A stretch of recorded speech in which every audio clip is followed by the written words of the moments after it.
তাদের প্রশ্ন ছিল বুদ্ধের ধর্মে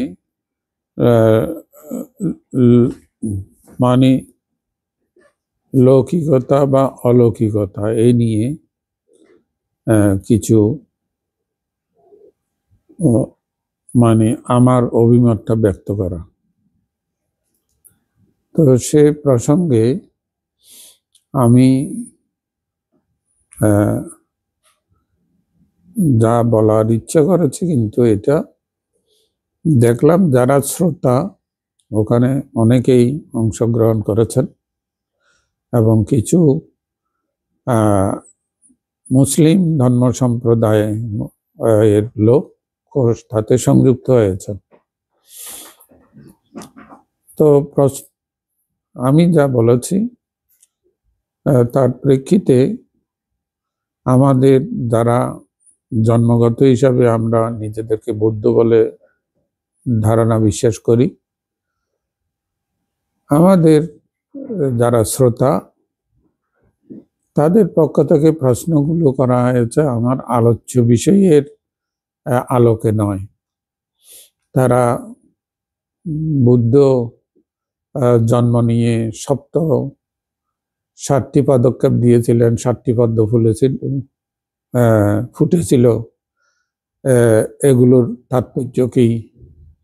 তিনি বুদ্ধ পঞ্চচক্ষুর অধিকারী ছিলেন, এগুলোর তাৎপর্য কি? বুদ্ধ তাবতিংশ দেবলোকে গিয়ে মাকে অভিধর্ম দেশনা করেছিলেন, এগুলোর তাৎপর্য কি? এই জাতীয় প্রশ্নগুলো এসেছে তাদের কাছ থেকে, বিশেষ করে যারা জন্মগত হিসেবে বৌদ্ধ বলে বিশ্বাস করেন নিজেকে, তাদের থেকে।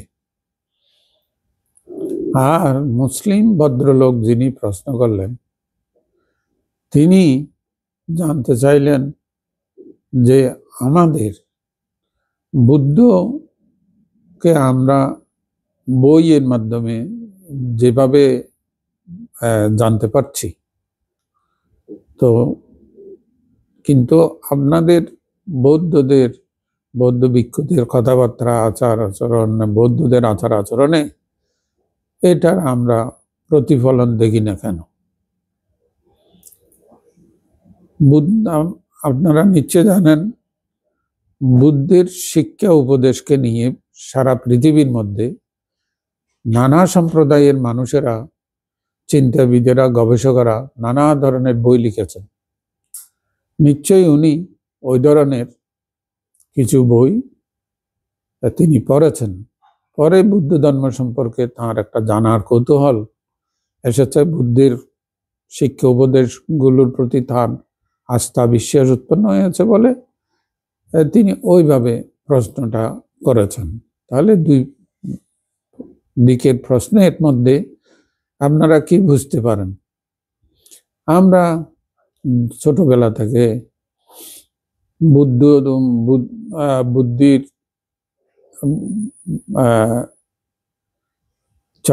যখন আমাদের উন্মেষিত হচ্ছে, সেই থেকে মোটামুটি যে স্মৃতিগুলো আমাদের আছে, এগুলো হলো দেখা। আমরা দেখেছি, শুনেছি।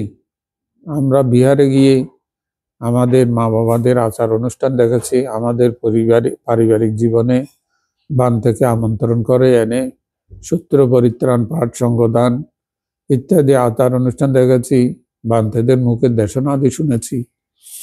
এগুলোর মাধ্যমে মোটামুটি আমাদের বুদ্ধ ধর্ম, আমি যে বুদ্ধ ধর্ম পালন করি, সেই নিয়ে যে একটি ধারণা আমাদের হয়ে গেছে, এই ধারণাগুলো থেকেই আমরা ভাবনা চিন্তা করি বা কথাবার্তা বলি বা কিছু জানতে চাই। আর ওই মানুষগুলো বিভিন্ন নিরপেক্ষভাবে বিচার গবেষণা করে যে বইগুলো লেখা হয়েছে, সে বইগুলো আলোকে ওনারা বুদ্ধকে, তার শিক্ষা উপদেশকে জেনেছেন এবং জেনে তাদের মধ্যে আমাদের দিকে চেয়ে তারা প্রশ্নবিদ্ধ হন, কিরে বাবা বইতে লেখা দেখি একরকম, এখন এই যারা বৌদ্ধ হিসেবে দাবি করেন, আমরা তো বৌদ্ধ নই, আমরা কেউ খ্রিস্টান, কে ইসলাম, কে হিন্দু, কে জৈন বা অন্য সম্প্রদায়, ইহুদি, আমরা তো বৌদ্ধ নই, কিন্তু যারা বৌদ্ধ বলে পরিচয় দেন তাদের সাথে বইয়ের লেখাগুলো এত তফাৎ কেন? এটা আমাদেরকে অবশ্যই ভাবতে হবে। আমরা যদি বলি না না এগুলো এগুলো থাকবে, এগুলো আছে আমাদের ত্রিপিটকের মধ্যে, আমাদের বান্তারা এগুলো নিয়ে বলেন, উনিও এক পক্ষে বলতেন আমরা যেগুলো করতেছি এগুলো ঠিক আছে। এখানে আমাদের একটা বড় ভুল হয়ে যাচ্ছে, আমরা এই ভুল থেকে বেরিয়ে আসতে হবে। আমাদের বান্দারা বই থেকে কথা বলেন, যিনি আমি প্রশ্ন করি, আপনাদেরকেও প্রশ্ন করি, আচ্ছা যদি আমাদের বইয়ের লেখা বান্তেদের দেশনা, আমরা বিশ্বাস করেছি যে স্বর্গ বলে একটা স্থান আছে, মরণের পরে সেখানে যাওয়া যায়, এবং এই স্বর্গের সুখ ঐশ্বর্য এই মনুষ্য লোকের চাইতে অনেক অনেক গুণে বেশি। মনুষ্য লোকের সুখ পেতে হলে অনেক কষ্ট করতে হয়, পরিশ্রম করতে হয়, ওখানে কিচ্ছু করতে হয় না। এখান থেকে পুণ্য, কেবল এখান থেকে কিছু পুণ্য সঞ্চয় করে ওখানে যেতে পারলে ইচ্ছে মাত্র সব কিছু পাওয়া যায় নাগালের মধ্যে। আমার যা ইচ্ছা তা আমি পেয়ে যাব, কিচ্ছু করতে হবে না, কেবল ওখানে বসে বসে প্রচুর মানে নিরাপদ একেবারে আনন্দময় জীবন উপভোগ করা। এই আকর্ষণ স্বর্গের প্রতি আমাদের আছে। আচ্ছা তাহলে নিজেকে একটু প্রশ্ন করুন, আমি স্বর্গ পেতে চাই মৃত্যুর পরে, নরক যন্ত্রণা আমি ভোগ করতে চাই না, ভয়াবহ, আমি ওইখানে যেতে চাই না।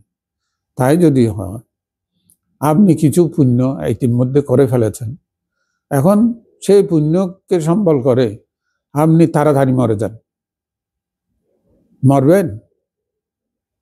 রাজি আছেন? এই আজকে আপনি মৃত্যুবরণ করেন, তাড়াতাড়ি স্বর্গে চলে যান, ভালো না?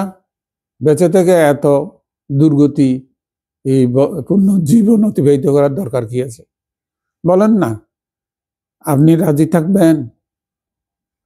তো যদি রাজি না থাকেন তাহলে কেন প্রশ্ন করবেন না আমি কেন অত সহসা মরতে চাই না, কি কারণ, কি আমাকে এখানে ধরে রাখতে চায়, আরো বাঁচার আকাঙ্ক্ষা জাগায়? প্রশ্ন করবেন না? তাহলে দেখুন, মরণের পরের বিষয় নিয়ে বুদ্ধ একেবারে কোনো আলোচনা বস্তুত করতে চাননি। তাই বলে কি বুদ্ধ মরণের পরের বিষয় সম্পর্কে অজ্ঞ ছিলেন, ওনার ওই জ্ঞান ছিল না, এই জন্য তিনি এটা এড়িয়ে যেতে চেয়েছেন? এটা কি সত্যি? অন্যান্য ধর্মাবলম্বীদের প্রবক্তারা বুদ্ধের চাইতে এই ক্ষেত্রে অনেক বেশি শ্রেষ্ঠ, অনেক ঊর্ধ্বে, এটা কি সত্যি? এগুলো তো অন্তত আপনারা ভাববেন। এগুলো না ভাবলে সত্য সন্ধান পাবেন কি করে?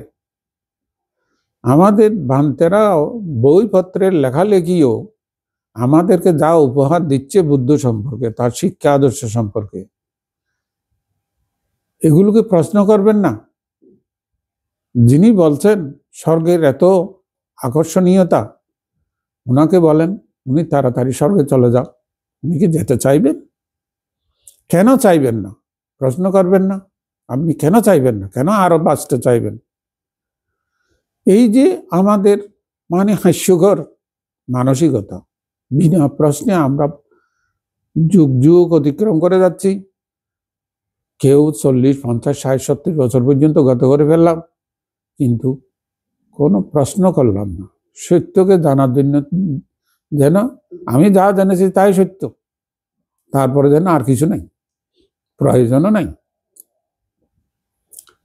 ওই ধরনের জীবনকে মানব জীবন বলে না। মানুষের জীবনটা সবসময় মানে প্রশ্ন করে করে নিজেকে সংশোধন করার জীবন। আমি তো নিজের অজ্ঞতার কারণে নিজেও দুঃখ ভোগ করছি, এবং আমার সান্নিধ্যে যারা আসে, কর্ম সম্পর্কে যারা সম্পর্কিত, তারাও তাদেরও দুঃখের কারণ হই আমি। কেন হব? এটা কি ন্যায়? এটা কি সঠিক? তো এই জন্য আমাদেরকে অবশ্যই প্রশ্ন করতে হবে। প্রশ্ন না করলে আপনি সত্যের মুখোমুখি হতে পারবেন না। গতানুগতিকতা, আচার সর্বস্বতা, আবেগের হুজুগের বসে চলা। আজকে দেখেন না, বড়ুয়ারা কত ধরনের আমরা কাণ্ড করতেছি, দেশনা অজস্র অজস্র জনের মুখ থেকে শুনতেছি। বইপত্র কিছু উল্টালে অনেক কিছু ওখানে দেখি, কিন্তু এই দেখা এই বুঝাকে প্রশ্ন করবেন না। বুদ্ধ তো প্রশ্ন করেছিলেন, এবং প্রশ্ন করার জন্য তিনি আমাদেরকে শিক্ষা দিয়েছেন। বিনা প্রশ্নে কিছু গ্রহণ করতে নিষেধ করেছেন। বুদ্ধ রাজকীয় ভোগৈশ্বর্যের মধ্যে জন্ম নিয়েছেন, আমরা সেটাকে ঠেলে দিয়েছি কোথায়?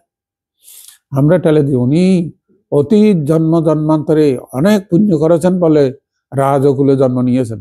আমি অবাগা ওই ধরনের পুণ্য করতে পারিনি বলে গরিবের ঘরে জন্ম নিয়ে সারা জীবন আমাকে সংগ্রাম করতে, বেঁচে থাকার জন্য সংগ্রাম করতে হচ্ছে। উনি সৌভাগ্যবান ছিলেন, আমরা ওখানে ঠেলে দিয়েছি। এটা কি সত্যি হলো? এটাকে আপনি প্রশ্ন করেন তো, যে রাজকুমার সিদ্ধার্থ রাজার কুলে জন্ম না নিয়ে প্রজাদের দরিদ্র ঘরে জন্ম নিলেন না কেন? প্রশ্ন করবেন না? তো এই প্রশ্ন করলে, যদি আমি বলি অতীত জন্ম জন্মান্তর, ভালো, আপনি অতীত জন্ম জন্মান্তরকে যদি স্বীকার করে নেন, তাহলে আপনি অন্তত গিয়ে একবার আপনার কোনো জ্ঞাতি স্বজন পরিচিত জনের জন্মান্তর কি হলো মরণের পরে, আপনি একটু দেখে আসেন তো। পারবেন না? কেবল বইতে লেখা আছে, বান্তারা বলেছে, আমরা ছোটবেলা থেকে এই বিশ্বাস পেয়েছি, এই বলে আপনি শেষ করবেন। বাস্তবতার বুদ্ধের কথাটা হলো দুঃখ মুক্ত একটি জীবনের কথা। দুঃখ আমরা কেউ চাই না, কোনো প্রাণী চায় না। সেই দুঃখ মুক্ত জীবনটা প্রকৃত কি, এই প্রশ্ন রাজকুমারকে পেয়ে বসেছিল। এই জন্য তিনি প্রশ্ন করেছেন, মানুষ মরে কেন? মানুষ বৃদ্ধ হবে কেন? মানুষ ব্যাধির দ্বারা আক্রান্ত হবে কেন? মানুষ অভাব অনটনে ভোগ করবে কেন? মানুষের মধ্যে এত বৈষম্য কেন? তিনি জীবনকে প্রশ্ন করেছেন, কারণ জীবনটা কি? একক কোনো জীবন নয়, চারিপাশে সবাই যেগুলো দৃষ্টিগোচর হয় এগুলো মিলেই একটা জীবন। তাহলে এই জীবনকে তিনি প্রশ্ন করেছেন, কেন?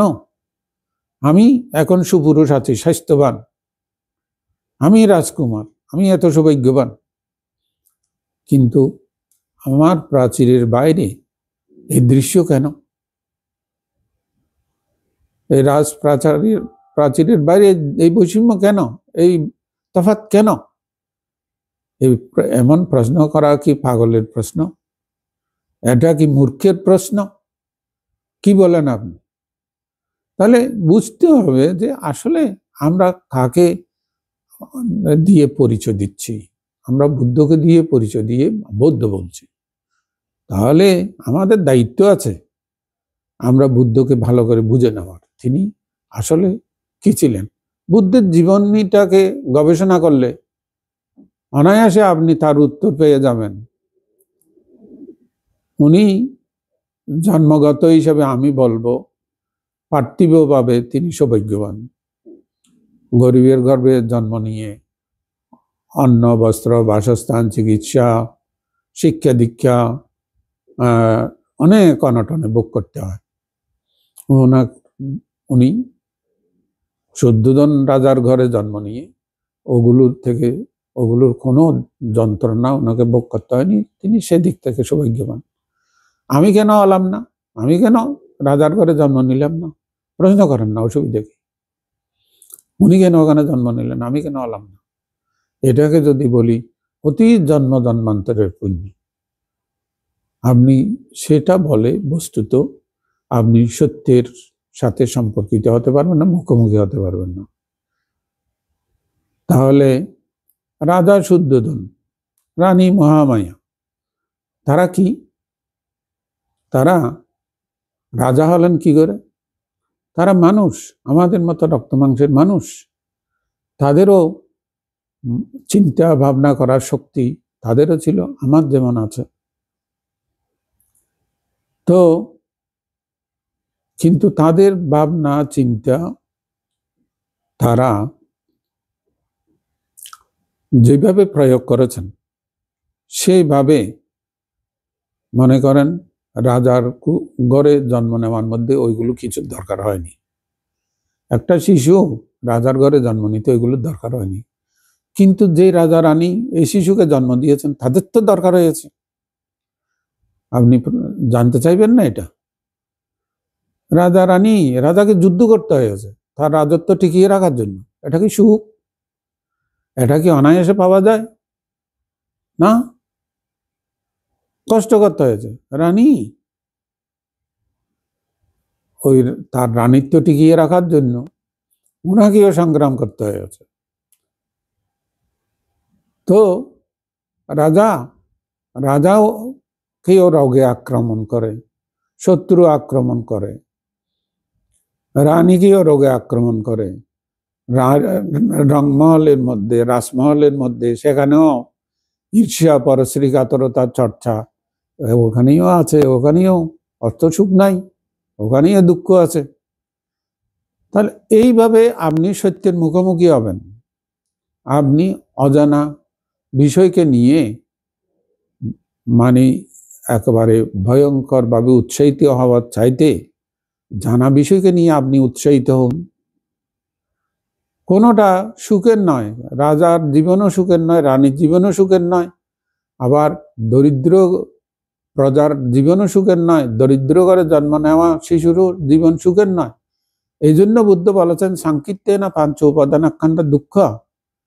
আমি বলছি এই দেহকে আশ্রয় করে যে মন, এই দুইটা যতক্ষণ পরস্পরকে আশ্রয় করে থাকে ততক্ষণ পর্যন্ত সুখ নাই, সুখ নাই, সুখ নাই। তো সুখ নাই এই বলে আপনি কি আত্মহত্যা করবেন? ধর সুখ নাই, যখন আমি আত্মহত্যা করে এই ঝামেলা থেকে মুক্ত হয়ে যাই,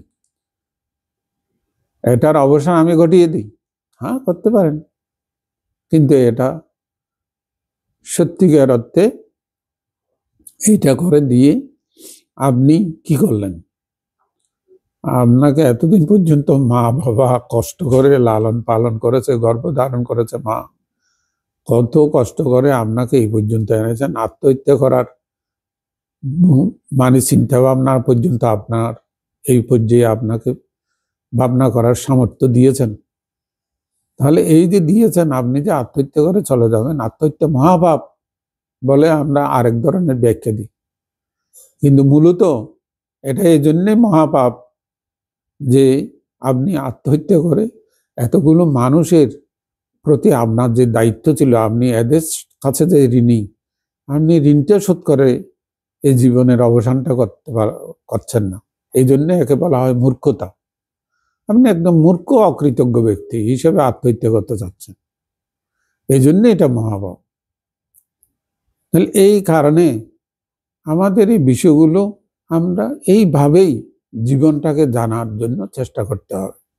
বুদ্ধ দুঃখাং আরিয়া সচ্চাং প্রজাহানাতি, দুঃখকে ঠিক এইভাবে নিজের জীবনে, পরের জীবনে, আধ্যাত্মিক আকায়ে, ভাইদ্য আকায়ে, নিজের দেহের মধ্যে, দেহকে আশ্রয় করে যে মনের মধ্যে বুদ্ধ জানতে বলেছেন, এবং অপরেরও দেহ মনকে আশ্রয় করে যে দুঃখ মধ্যে দিয়ে রাজা মহারাজা, ধনী ভিখারি, ফুটপাতের লোকগুলো চলছে, এগুলোকে জানার জন্য, বোঝার জন্য বুদ্ধ বলেছেন।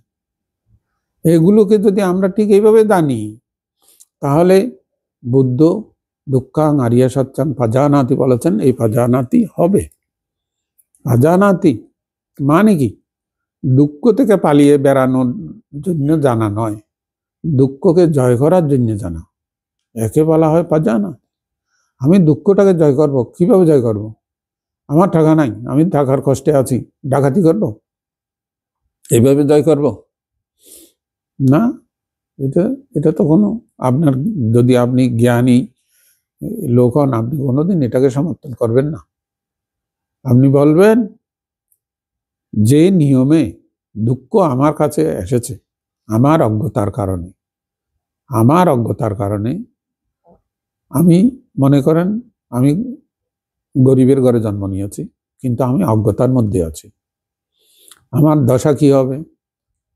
গরিবের গর্ভে জন্ম নিয়ে আমার বাবা মানে চুরি ডাকাতি করে আমাকে জন্মও দেননি, আমাকে ভরণ পোষণও করেননি। তিনি একজন খেটে খাওয়া পরিশ্রমী মানুষ। হ্যাঁ, তাহলে আমার বাবার ঘরে, আমি একটা গরিবের ঘরে জন্ম নিয়ে আমি কষ্টে আছি। তো আমার বাবা পরিশ্রম করে আমাকে লালন পালন করেছেন, কিন্তু উনার বুদ্ধি মেধাকে আরো মানে সঠিকভাবে যথাসময়ে তিনি ব্যবহার করতে পারেননি বলে তিনি গরিব হিসেবে আছেন। আমি গরিবের ঘরে জন্ম নিয়ে আমি যদি আমার বুদ্ধি মেধাকে সঠিকভাবে আমার জীবনে আমি যদি প্রয়োগ করতে পারি, আমি আর গরিব থাকবো না। আমার বাবা মার গরিবানার অভিশাপ আমি নিশ্চয় মুক্ত হতে পারবো। তাহলে ওই সঠিকভাবে বুঝার জন্য, জানার জন্য যে জ্ঞান আহরণ দরকার, তা তো আমার অন্যজনের সাহায্য লাগবে। এই জন্য বুদ্ধ বলেছেন পণ্ডিতা আনাঞ্চা সেবানা। আমার মা বাবা গরিব, তাদের গরিবানার কারণ আছে, বিনা কারণে তারা গরিব হয়নি। জন্ম নিয়েই গরিব হয়েছে এমনটি বলা যায় না। প্রত্যেকে জন্ম নেয় দুঃখের মধ্যে। রাজার সন্তানও জন্ম নেয় দুঃখের মধ্যে, গরিবের সন্তানও নেয় দুঃখের মধ্যে। সেখান থেকে আপনি শুরু করেন না জীবনকে জানার জন্য। একটি শিশু, রাজার শিশু, মায়ের গর্ভ থেকে বেরিয়ে আসতে কি কষ্ট পাননি, দুঃখ হয়নি? সেই শিশু যখন কাঁদেননি, ক্রন্দন করেননি, যখন তার কষ্ট লেগেছে, কেঁদেছে। আমিও শিশু, তেমন আমি গরিবের ঘরে জন্ম নেওয়া শিশু, আমি ঠিক একই করেছি, একই পরিস্থিতি। তাহলে সেই থেকে পরে পরে পরে পরে আমাদের মধ্যে বৈষম্য চলে এসেছে নানা পারিপার্শ্বিকতা, পরিবেশের কারণে। এটাকে বলা হয় সত্য, এটাকে বলা হয় ধর্ম, উপাদা বায়াধাম্মী। এটা সত্য, এটা ধর্ম। বুদ্ধ ঠিক এইভাবে জীবনটাকে জানার জন্য, বোঝার জন্য বলেছেন। কিন্তু আজকে আমরা কোনগুলো করতেছি?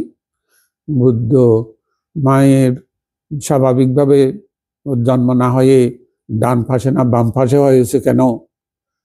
তারপর তিনি মাটিতে পড়া মাত্রই 7 পদক্ষেপ দিলেন কেন? পদ্ম ফুল ফুটলো কেন? এগুলো কি জ্ঞানের কথা? এগুলো নিয়ে মাথার ঝোল করা, তর্ক যুদ্ধ করার কথা, কোষ বেজার হওয়ার কথা? আমরা এগুলো করছি, এগুলো কি পাগলামি না? কতগুলো বেকুবি পাগলামি আচরণ করে করে চলে যাচ্ছি। বলছি বুদ্ধ ধর্ম অনেক জেনেছি, অনেক বুঝেছি, এ কোন ধরনের? তো এই জন্য দেহধারী জীব মাত্রই দুঃখের অধীন হয়, এবং সেই দুঃখ থেকে রেহাই পাওয়ার জন্য নানা প্রাণী নানাভাবে চেষ্টা করে। মানুষের মধ্যে অনেক বৈষম্যতা, পার্থক্য লক্ষ্য হয় এই চেষ্টার মধ্যে। এটা কিসে করে? তার বুদ্ধি মেধা। তার বুদ্ধি মেধার বিকাশের জন্য যদি উপযুক্ত পরিবেশ পাওয়া যায় তো ভালো, উপযুক্ত পরিবেশ পাওয়া না গেলে চেষ্টা করতে হয় আমি যেন উপযুক্ত একটা পরিবেশ আমি সৃষ্টি করতে পারি। রেডিমেড কেউ আশীর্বাদ স্বরূপ আমাকে পরিবেশ দিতে পারবে না। আমি একজন অভিজ্ঞ ব্যক্তির কাছে আমাকে যেতে হবে, এটাও কষ্ট। গিয়ে ওখানে ওনার কথাটা আমাকে ভালো করে বুঝে নেওয়ার চেষ্টা করতে হবে, এটাও কষ্ট। এই কষ্ট করে আমি বুঝে নিয়ে তারপর আমিও প্রয়োগ করলাম নিজের জীবনে, দেখলাম আমি পরিবর্তনের দিকে যাচ্ছি, আগের চাইতে আমি অনেক ভালো একটি উন্নত মানের জীবনযাপন করছি। তাহলে এইটাই কে ধরে রাখার দায়িত্বের নাম হলো সাম্মা ব্যায়াম। আমি সম্যক ব্যায়াম প্রচেষ্টার মধ্যে এটাকে ধরে রাখলাম, রাখতে রাখতে এটাকে আরো সমৃদ্ধি দিলাম, শক্তিশালী করলাম। তখন আমার একেবারে একটা সার্বক্ষণিক আমি একটা প্রীতি, সুখ, প্রশান্তি, নিরাপদ অনুভূতির জীবন নিয়ে আমি সময় অতিবাহিত করতে পারছি।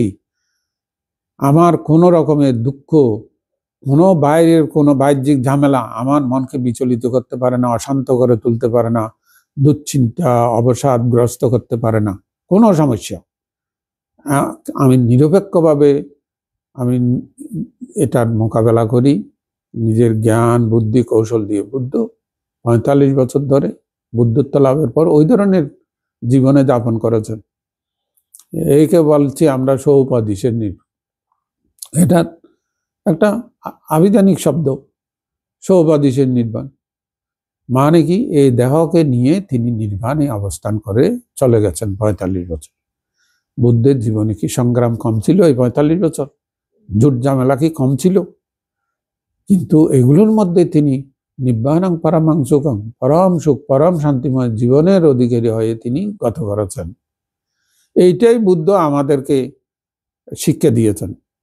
আমাদের বৌদ্ধ হিসেবে আমাদের প্রত্যেকের উচিত যেন একটি শান্তিপূর্ণ মনের অধিকারী হয়ে আমি জীবনযাপন করতে পারি। ঝামেলা আসবে, যেহেতু আমি অরণ্যের মধ্যে থাকলেও ঝামেলা আছে, একেবারে নির্জন একাকে কারো দরবারের মধ্যে নেই, এমনের মধ্যেও ঝামেলা আছে। আপনার দেহকে নিয়ে, মনকে নিয়ে ঝামেলা আছে। ঝামেলা মুক্ত থাকবেন কোথায়? তাহলে এই জন্য এই ঝামেলার মধ্যে, মনের মধ্যে ঝামেলা মুক্তিময় একটি অবস্থা সৃষ্টি করতে পারার নাম, তাই সাফল্য অর্জন করার নাম, সার্বক্ষণিকভাবে সেই পরিবেশ মনের মধ্যে বজায় রাখার নাম হলো নিব্বাণ। নির্বাণ পরম সুখ। নির্বাণ বইয়ের মধ্যে যে আজকে আমি পানিয়া দীপা মহাতের একটা ব্যাখ্যাকে নিয়ে কিছু মন্তব্য করেছে, ফেসবুকে দিয়েছে। এটা ওনাকে মন্তব্য করেছে, ফেসবুকে দিয়েছে আমার আইডিতে। যে বিশাল ব্যাখ্যা অভিধর্ম পিটকের আলোকে ওটাকে নিয়ে দিয়েছেন। শুধুমাত্র কি আমি আমার এই মিথ্যা দৃষ্টি পরিত্যাগ কিভাবে হয় এই নিয়ে যে ব্যাখ্যা, এগুলো আপনি পড়তে পড়তে কিছু বুঝতে পারবেন, কিছু বুঝতে পারবেন না। এগুলো আলোচনার দরকার, ব্যাখ্যার দরকার। এই করতে করতে আপনার অনেক সময় চলে যাবে। ওনার অনেক সময় লেগেছে এটা লেখার জন্য, বিশাল একটা আর্টিকেল। তো বললাম এত জটিল, এত কুটিল করে লাভটা কি? যা একান্ত নিতান্ত সহজ সরল, একেবারে আমার এই মুহূর্তের চিত্ত চেতনার পরিস্থিতির উপর নির্ভরশীল, আমি এটাকে এই ব্যাখ্যা দিতে দিতে দিতে দিতে দিতে দিতে দিতে দিতে আমি নিজেও হয়রান হচ্ছি, যারা পড়তে চাইবে, জানতে চাইবে, তারাও হয়রান হবে। তারা যেমন একটা বিশাল জালের মধ্যে আবদ্ধ হয়ে যাবে। দরকার কি? দরকার কি? বুদ্ধ তো পরিবর্তন চেয়েছেন। মানুষের দৈহিক পরিবর্তন বুদ্ধ চাননি। বুদ্ধ চাইতেন মনোজগতের পরিবর্তন। মানুষ মনোজগৎকে পরিবর্তন করতে পারলে সেই মানুষ নিজেও সুখী জীবনের অধিকারী হতে পারে এবং অন্যেরও সুখী জীবনের অধিকারী হওয়ার জন্য সহযোগিতা করতে পারে। এই সৌভাগ্য তার থাকে এবং ওইভাবে জীবনটা অতিবাহিত করে গেলেই পরম শান্তি। আমি ভাগ্যবান। আপনি তাকে অরহৎ বলুন বা নাই বলুন, এগুলো তো নাম দেওয়া হয়েছে, কিন্তু এগুলোকে ব্যাখ্যা দিতে গিয়ে যে কাণ্ড কারখানা করা হয়েছে, ভাবনা বিদর্শন, ভাবনা অমুক তমুক, এগুলোর নামে, এগুলো আসলে কোনোটা আমাদেরকে পরিবর্তন আনতে পারছে না। প্রকৃত যিনি শিক্ষা দিচ্ছেন তারও পরিবর্তন নাই, যারা শিক্ষা নিচ্ছেন তাদের হবে কোত্থেকে? এই হলো আমাদের বুঝের বিষয়। যাই হোক, আশা করি আপনারা অন্তত চিন্তা করবেন। কি চিন্তা করব? আমার এই মুহূর্তের মনটাকে নিয়ে আমি কেবল অভিজ্ঞতা অর্জনের চেষ্টা করব, কেবল অভিজ্ঞতা। এই অভিজ্ঞতার নাম হলো পাঞ্ঞা। আমি প্রজ্ঞার চর্চা করব। এটা করেন প্রত্যেকেই এবং সন্তানদেরকে এইভাবে বুদ্ধের সাথে সম্পর্কিত করেন, নিজেও সম্পর্কিত হন। এটাই হবে সত্যিকার আমাদের দায়িত্ব। সবার শুভকামনা রইল, সবার মধ্যে বুদ্ধি জাগ্রত হোক। সাধু।